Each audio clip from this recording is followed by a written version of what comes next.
Мы, студенты Национального авиационного университета, обращаемся к вам, студентам Московского государственного технического университета гражданской авиации.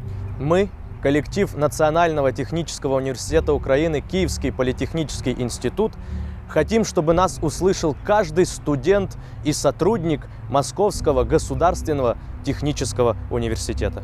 Киевский национальный университет имени Тараса Шевченко призывает всех студентов Московского государственного университета имени Ломоносова. Студпарламент Национального экономического университета обращается ко всем студентам Московского финансово-промышленного университета «Синергия». У нас в стране сейчас идет война. У нас в стране сейчас умирают и ваши, и наши солдаты. Умирают мирные жители. Мы призываем вас поднять информационный занавес. Проверяйте то, что слышите. Сомневайтесь в том, что видите. Говорят, что русские и украинцы – это один народ. Возможно, это было так до недавнего времени.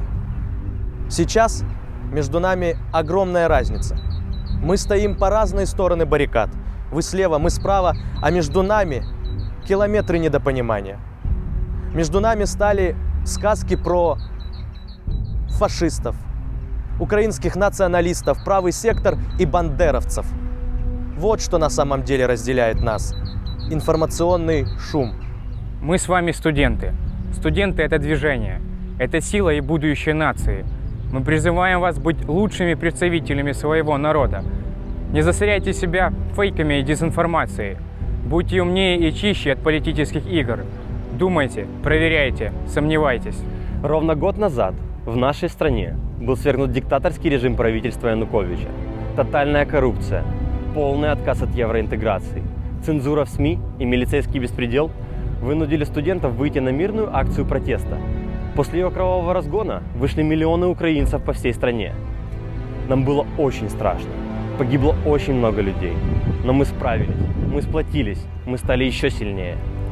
Руководство вашей страны называет это силовым захватом власти. Но это не так.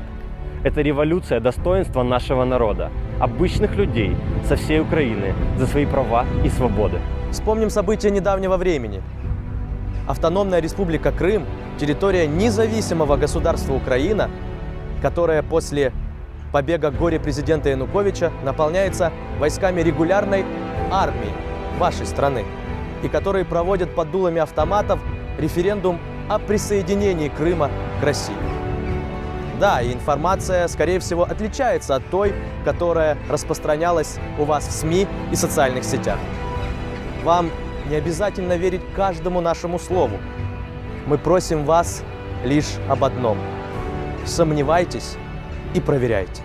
Война, ежедневные сводки о погибших, мобилизация, беженцы, тысячи искалеченных на всю оставшуюся жизнь 20-летние ребята. Вот наша реальность, и только нам с вами решать, как с ней жить. Неужели вы до сих пор не понимаете, почему Европа и Соединенные Штаты Америки вводят санкции против Российской Федерации? Неужели вы до сих пор верите во всемирный заговор против Великой Священной России? Неужели в вашем мире существуют только свои и чужие? Поверьте, единственный, кто виноват в наших проблемах, так это мы с вами, а точнее руководители наших стран. Европа и Америка, где главной ценностью является человеческая жизнь, просто отстаивают свои принципы. Они пытаются кого-либо поставить на колени. И вам, и нам придется своим детям объяснять, почему мы стреляли в друг друга или ничего не делали для предотвращения войны. Нам будет стыдно за такую общую историю. За нами будущее наших стран. Именно нам с вами предстоит управлять и развивать наше государство. Мы хотим сражаться с вами на научных олимпиадах и олимпийских играх, а не на Донбассе.